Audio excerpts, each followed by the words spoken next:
Hello everyone, and welcome to Nicole's Untold Gold. It has been a long time since I have done a video here, and obviously today I won't be doing furniture. That has taken a back burner for the time being, just because of, I'm sure as pretty much all of you know, I was diagnosed with cancer and it has put a halt to the furniture world for a little while. Today's video is actually going to more so be an explanation of the story of, I guess you could call it, the cancer journey that I've had. I just want to start out by saying I'm not in remission.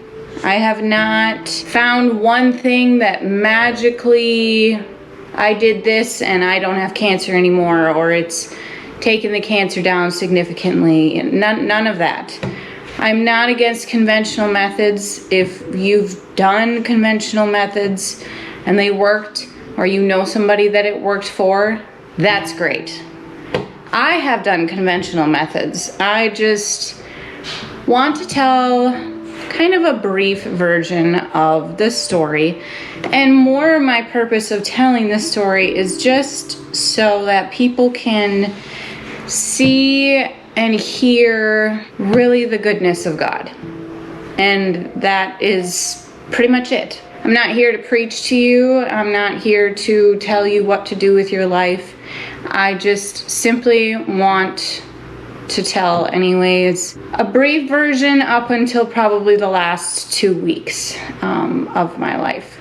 Because in the last 2 weeks is when we've seen miracles. There we go. So we will just briefly go over the whole thing. Okay, so November 2nd, I woke up in the middle of the night with extreme chest pain across my entire chest, to the point that I could not breathe pretty much. I tried to tough it out. I took some Advil and it did not go away, and I started throwing up. So we went to the emergency room. They thought I had a blood clot, did a CT scan, and found a 9-centimeter mass in my chest between my esophagus and my lung on my left side. And that is when all of the crazy testing began.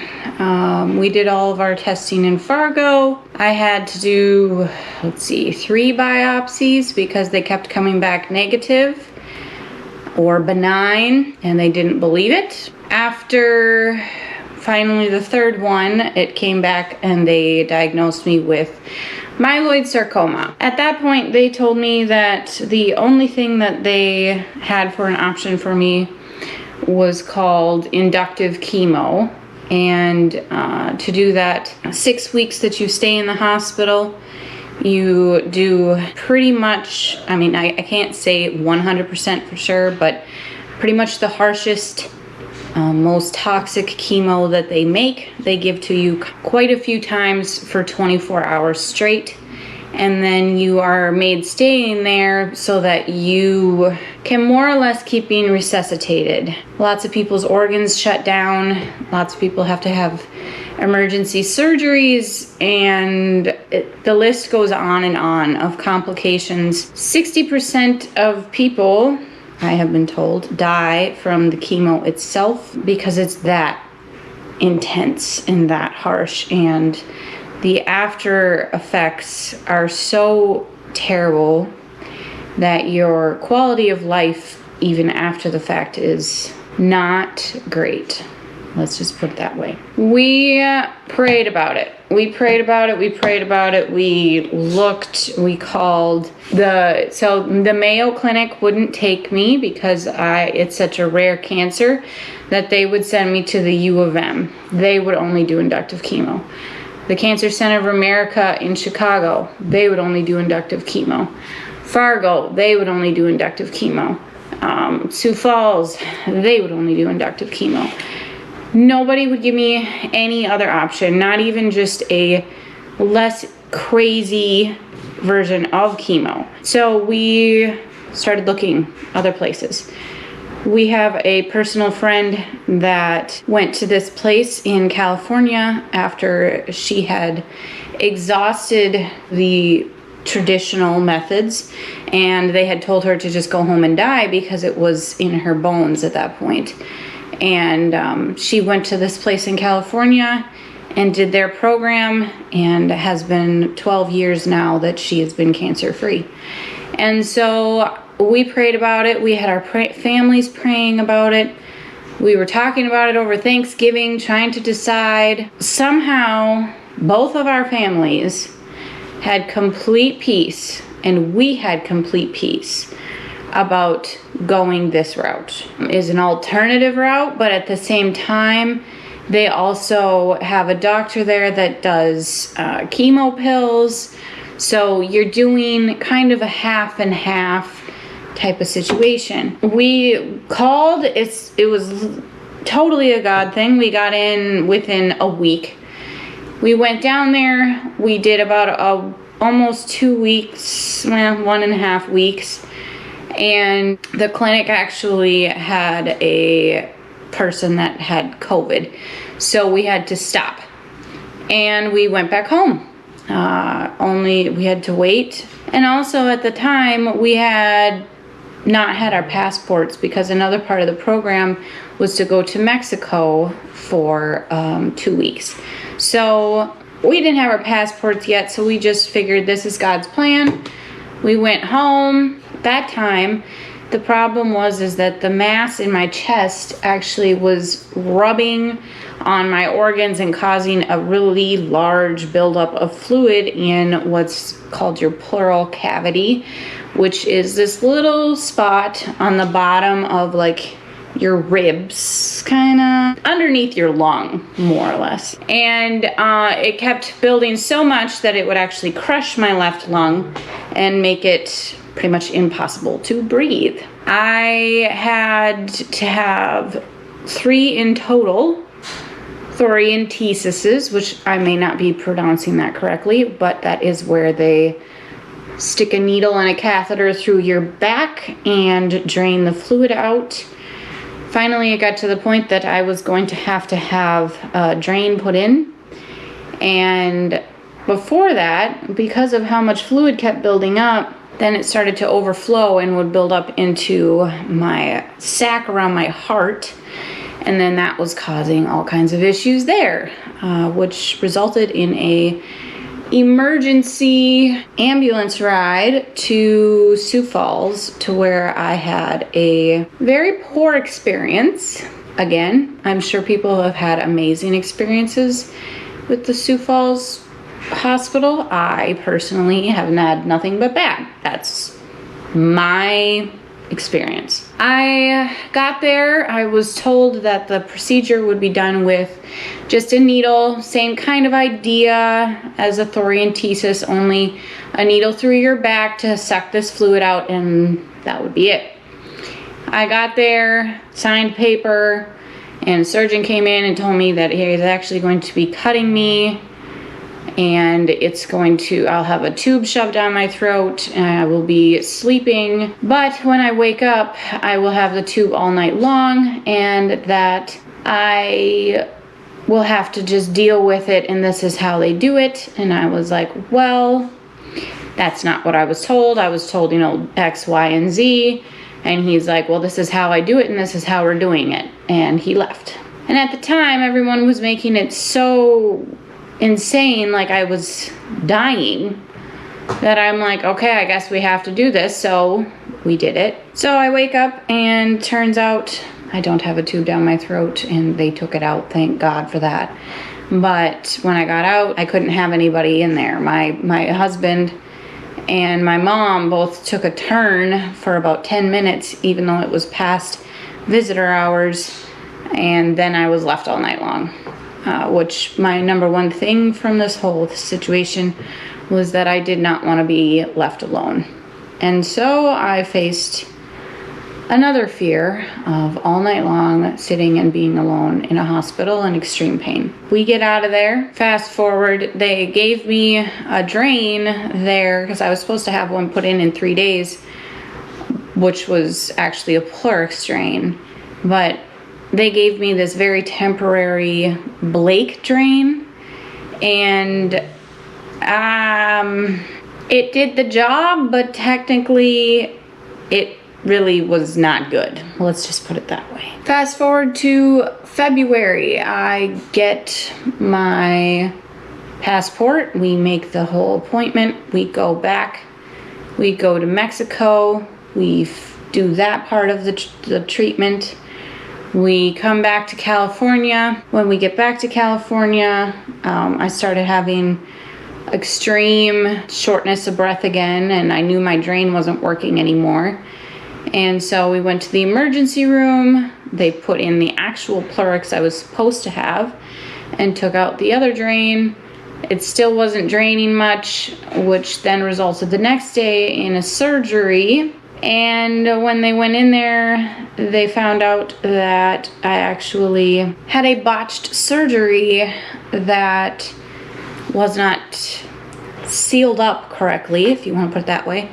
That I had a very large blood clot in the bottom of my pleural cavity that they said was like watermelon rind and was keeping it that the fluid could not get to the drain. With that same procedure, I had my lung glued to the side of my chest wall and talc powder put down in the bottom and another small pericardial window, because again, there was so much fluid that built up for so long that it started to overflow. I woke up again alone, again, nobody could be with me, and I had 3 chest tubes and extreme pain, and I had to stay in the hospital for 10 days, which only made it very clear to me that I could not do the inductive chemo because I literally was losing my mind. I'm like not being dramatic when I say that.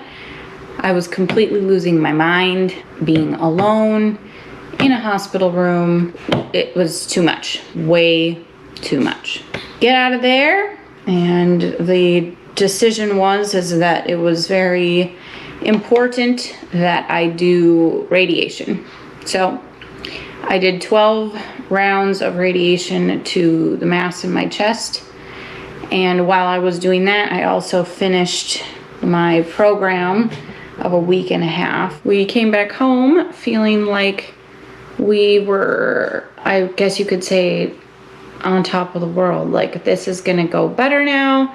We already knew that the mass had shrunk at least 50%. We were all so excited. Fluid had pretty much completely stopped. Just thrilled. I was home for 2 weeks when I went in to do blood work as per normal, and it came back that I had blasts in my blood for the first time, and that was on Thursday. It was a sock in the gut, because then it's then officially switched from a sarcoma to a leukemia, and we were all very gutted and sad. For those that don't know what blasts mean, it's cancer cells in your blood.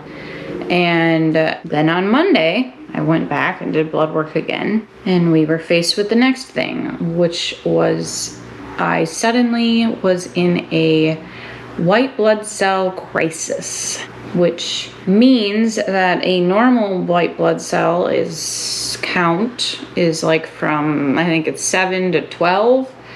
Mine was 160. And they told me that the problem with that is that when you have that many white blood cells, they actually destroy, like they're angry, they destroy your red blood cells, your platelets, your hemoglobin, they wipe out everything else. And so not only I technically needed a transfusion, but I couldn't have one because if we added any more blood to the current situation, it would have been fatal. With that many white blood cells going on, my blood was so thick that I was considered that I would be dying very quickly from a heart attack or stroke because it's just too thick. So we went back to the hospital. I was ambulanced back to Sioux Falls again. We had the most remarkable ambulance driver and nurse who were amazing.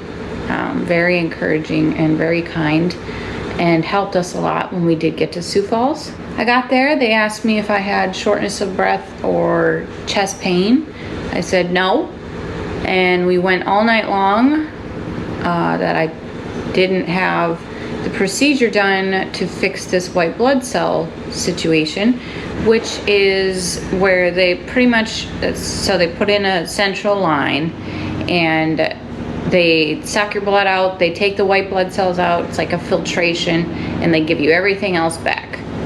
And it was a temporary fix, but my doctor in California had a new chemo drug that was supposed to be coming, and I wanted to give it a shot. With that being said, I had done multiple other chemo drugs that just didn't work. I was told that since I did not have those two symptoms, I was not bad enough, and so I could not have this procedure done, and that my only option was to do inductive chemo. And after a very, very long conversation with my parents and my husband, we all discussed, and the oncologist came back, and I said, even if I sign off on the paper and saying I understand the risks and that this is not a fix, you know, all of that, you still won't do it? And she said, nope, it's like putting a Band-Aid on an open artery, and I will not do it. And I said, well, I think that's pretty poor of a person that they wouldn't do a procedure just based off of their beliefs when they don't care at all what my beliefs are, and you are willing to let me go home and die. And she said, I won't do it, and that's that. And I said, okay then. And so we signed herself out of the hospital. They told me I had 2 days to probably 2 weeks to live, but likely would be 2 days. The whole way out of the hospital, my parents and I, they're pushing me in a wheelchair, and we're just praying and saying, you know, God, we're taking steps of faith here, that you're gonna walk us through this and that this is gonna be okay. We went back to the hotel room where now both Chet and my parents are there, and we all sat and we prayed and cried and prayed some more and cried some more, and we went home, and I told everyone, I'm not going home and just sitting on the couch and waiting to die. We're gonna keep trying. The new drug came the next day. I started it. I continued on a diet that I was on, and we just kept on. I then started to get passing out situations. Didn't know why. I thought it was because I was dying, but it was actually because I only had half the amount of blood in my body that I was supposed to, that we later found out. But the one night I woke up in the middle of the night and was just continuously saying to Chet, I can't, you know, I can't die. This can't be what's going on, over and over and over. And he was upset, and I'm so sorry, you know, and just apologizing. And after sitting there for a while, then I had heard my mom got up, and so I got up and ran out the door. And when I did that, I bent down like 2 or 3 times trying to pick up something. And she opened the bathroom door and was like, oh, hey. And then I just started crying to her about the same exact thing. Mom, I just can't die. This can't be right. She hugged me, and as she hugged me, I said, oh, I have to sit down. And we nonetheless barely got into the spare room and sat down, and I passed out. And I woke up to all 3 of them, my parents and Chet, you know, all huddled around me crying. And I know that they thought that I was dying right there. For the first time ever, I thought I was dying. I actually was losing some hope, because up until that point, I was so bound and determined that I was going to live that it just, I mean, there was always moments of fear, always moments of crying, but there was never a deep, oh my gosh, I'm probably gonna die from this type of feeling until then. And afterwards, we all went back to bed, and I was so weak I was not able to even go up and down the stairs. I would have to make it halfway and sit down. I started having to be on oxygen to try and calm my heart rate down. And my husband and I had to sit down at the age of 25 and have conversations about funerals and passwords to things and my wishes as if I was dying. And it was awful. We cried a lot. And that next day, I truly was in the dumps, if you want to put it that way. I had started to feel like, okay, she might be right, and I'm feeling like I might die from this now. My siblings came out that day, and I also had a cousin come out and pray for me. And we all prayed, and we prayed, and we prayed. I kept taking the drugs that I had. I kept taking the supplements. I kept doing the things that I was doing. And then on Friday, we went and had blood work done. 2 days. I took the new pills, and 2 days after coming home from being told I was going to die in 2 days. Little side note, I was bound and determined I was going to live longer than 2 days just to prove her wrong. Just to be clear there. Even if it was 2 days and 1 hour, I was going to do it. But I got blood work done and came home, and we were sitting, and my doctor in California calls me, and he's like, well, I think we did our own version of inductive chemo. And I kind of laughed and was like, what? You know, whatever. And he tells me that my number went from 160 to 0.9. And we all cried. We cried. We laughed. I mean, it really was kind of a movie moment that everyone jumped up and started hugging each other. And it was insane. It was a literal miracle. And now I was eligible to go get a blood transfusion because I didn't have the crisis of the white blood cells going on anymore. So I went in and I got a blood transfusion. I did have to stay the night, and then I came home. Now my problem was that it was so wiped out that I was considered immunocompromised that now I couldn't see anyone. And like we had to be super careful.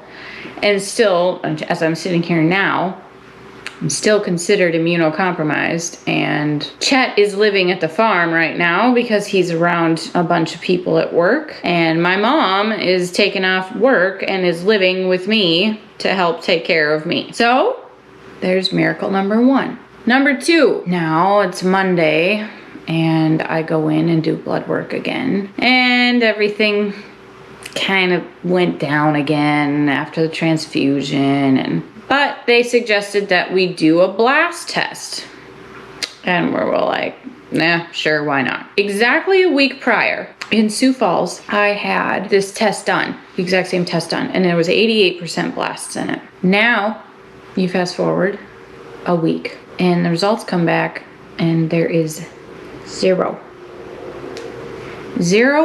blasts in my blood. Absolute shock, amazement, excitement, all of it. Just amazing. Amazing. You fast forward to Thursday and I went and got blood work done again. And okay, you need another transfusion. Okay, so I come in and do a transfusion, and we decided, you know what, we never did any more scans after we did radiation, and we should see what size, the tumors are, and just kind of that whole thing. So I did a CT, and he comes in and shows me the pictures, and he's like, the tumors are gone. They're not there. There's a little bit of scar tissue, but they're not there. Number 3. And now, here we are, a week later from that day, and my blood work yesterday actually showed improvement, and my numbers are going up again, that in a good way, like we actually need them to go up. This isn't the ending of the story. Let me put it that way. We still have a good amount of story to go here. But what I do know is that God showed himself in the literal darkest end point of my life. And not only did he show himself to me, but he's shown himself to Chet, to my parents, to his parents, our families, the staff at the hospital. They literally checked that when it switched from 160 to 0.9, They checked it 4 times because they didn't believe it. It's insane the amount that God is touching people from this story. And so I just want to be encouraging to others. I'm not in remission to my knowledge. I just wanted to tell you all this story. I'm sorry that it got maybe kind of lengthy, but God is good, and he shows up. And I mean, those are the big miracles, but there was so many little miracles along the way. I just want to thank each and every one of you that are praying for me. I pray that you will continue to pray for me. What can I say? This is a crazy journey that he has me on right now. Thank you if you made it to the end of this video. And we will see what the next video entails. Maybe it'll be even more crazy miracles, or maybe we'll be back in the shop. Who knows? But I appreciate each and every one of you, and thank you for watching Nicole's Untold Gold.